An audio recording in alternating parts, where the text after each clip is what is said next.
A couple things I want to hit on. So NFL preseason just started. I don't give a rat's rear end about NFL. However, me either. I like to follow up with the guys that went to Tennessee because I'm a VFL. I think those guys are a VFL. And if you didn't know, our VFL has had a hell of a weekend. And I'm not just talking about one. I'm not just talking about two.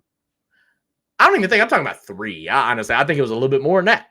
Look, Josh Dobbs doing Josh Dobbs things in San Francisco. Yep. I'm going to show you guys a little video right here. We're going to show this 1 second, not prepared. We're going to show this screen here. Here we go. We're going to share that screen. And then we're going to get it loading right here in just 1 second because, unfortunately, I can't replay the video. And I don't want to show y'all mid-play. So I'm going to wait till it plays. And then we're going to show it right about now. Obviously, he gets the touchdown. But look at this play right here. And I love that he did this in Tennessee because he was on the Titans for all of like 3 games. And then they decided to let him go. And he turns around and, well, I mean, geez, man. Not really smart, but who cares? I mean, the guy understands that his time in the NFL is probably winding down anyways. So why not ball out while he can? And he's doing just that. He understands he's not playing for a starting role. He's playing for, I would think, either locking down that second string position or playing his heart out to hopefully get a team that recognizes him that's maybe down in the dump or maybe their quarterback gets hurt in the preseason and they need him. Josh Dobbs is doing just that, and he does it in Nashville. You know, he's already proven that he is capable of being a starter and winning games as a starter in the NFL.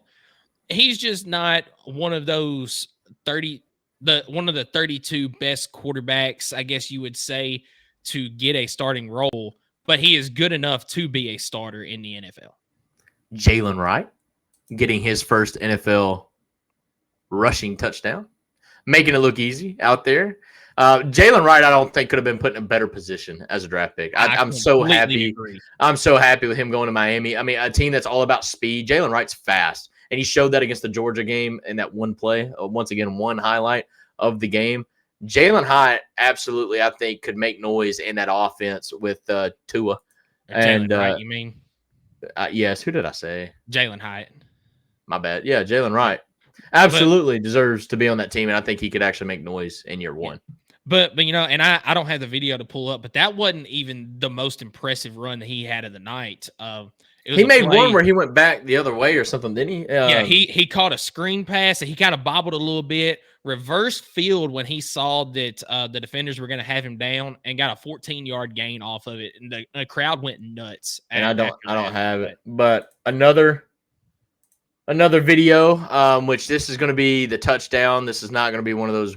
Obviously, you've probably seen it a lot, but Joe Milton, making noise as he steps up in the pocket as a pro does and delivers a strike for a touchdown. I'm telling you, Joe Milton's pocket presence in the preseason was actually really good. Look at that step up right there. I'm telling you, the guy is, I think, outplaying Drake May. I've heard this several times. Drake May didn't really get an opportunity. I think he played 1 or 2 drives in that preseason game. But he never threw one pass that was legit. Drake May threw a screen pass and a dump pass. And that was his only 2 completions of the game. Maybe they were resting because they want him to be the starter. I don't know, but just eye test. Joe Milton has it. But look, we've talked about this. Joe Milton has always been that guy in practice. Yep. He's always been that guy early in the season. Will he be able to do something like this and sustain it through a season and be the starter and actually continue being the starter? We won't know until we see it. Yeah. Here's my take on it. I think that the Patriots will start Drake May at the beginning of the year, but I think that you will see Joe Milton as a starter by season's end for the Patriots. Okay. So another sport, same VFL. I don't know why we're wasting time with this guy, but SEMO, by the way, in his first 7 games in professional ball, he's already up to AA, by the way. Another 2-run home run night and a walk-off home run for SEMO. Lighten it up. I know nobody's probably keeping up with this, and that's why we're here to kind of keep you guys up to date. SEMO is, look at this comment. Look at the bio. This man is not real. It's insane. In 3 games with the Trash Pandas, he's hitting over a 460 average with 3 home runs and 4 RBIs. He's having better stats in pro ball than he had at Tennessee, and I never thought I would say that.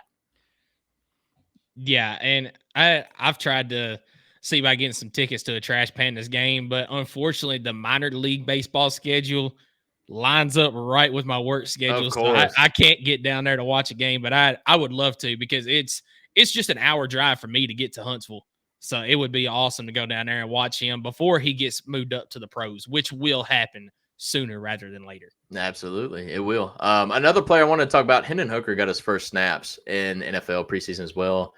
Once again, kind of like Josh Dobbs, wasn't too smart about it, but he laid the wood to a linebacker, ran him completely over. I don't have the video on stream, but love to see him play, get some snaps under his belt, and I do think he commanded the offense very well. He moved the ball, and then that's something Detroit Lions wasn't doing too well in their game. But Hendon Hooker found a way, even if it meant lowering the boom, and he did it. And I think it was cool to see from him coming off injury. Obviously, he's not played a snap in 2 years, but it was kind of cool to see him get some time, and it was very, very refreshing to see him wearing the number 2, which was what he was wearing at Virginia Tech before he transferred. But either way, several more Vols playing last week and making some noise in the first week of preseason. Yeah, and a couple other bits of news. So Tennessee last Monday picked up a commitment from 4-star tight end Carson Sneed. He is 6'6", 235 pounds, out of Nashville, and he chose Tennessee over Ohio State, Auburn, and Ole Miss. This is a 2026 commit, so already that class is doing some big things with Fajon Brandon. Then you get Carson Sneed. I think there's a couple of others that are getting ready to set commitment dates as well. And I apologize for this. I thought that David Sanders was going to commit this past weekend. It is actually this Saturday, the 17th, that we will have the David Sanders commitment coming out. So I think I did the same thing. I thought it was just next Saturday. I think that's how he said it. And but yeah, it is the 17th. We've been crystal balled. yes, I think we're in the lead in this one, guys. I think it may not even be like a show. Like, it may be expected that he comes to Tennessee. Now, I'm never going to say that because at the end of the day, it's his decision. Yeah. But, guys, it looks like we are the team to beat in this recruitment. And I'm telling you, if we land this guy, I think that guarantees us a top 5 class. Consensus. I think you might be right. I think it could be consensus. I'm talking across the board having a top 5 class. We need it. We need multiple 5-stars in the boat. And I think this would be the second or third 5-star we'd have in the class. It should be the third. I think it ended up being the second because George McIntyre ended up falling in the rankings a little bit. But either way, at the time of recruitment, would be the third one in the class. Yeah, I'm pretty excited about this. Pretty excited about it. Yeah. Also, Karen Weekly was given a contract extension this past week through the year 2029. Do you agree with this move? I do. Because we ain't seen a ball minute played of basketball. I mean, we've not seen the ball bounce, and she's no, Karen Weekly. No. Yeah, No. I was sorry, Karen, Kim Caldwell. My bad. That's on me. Yeah, Karen. Yeah, okay. I 100% agree with this. Yeah, she had to revamp the coaching staff there too because she lost some of her assistants. So I wonder if the moves that she made impressed Danny White a little bit and decided to extend that contract. Yeah, my bad. That's on me. I confused.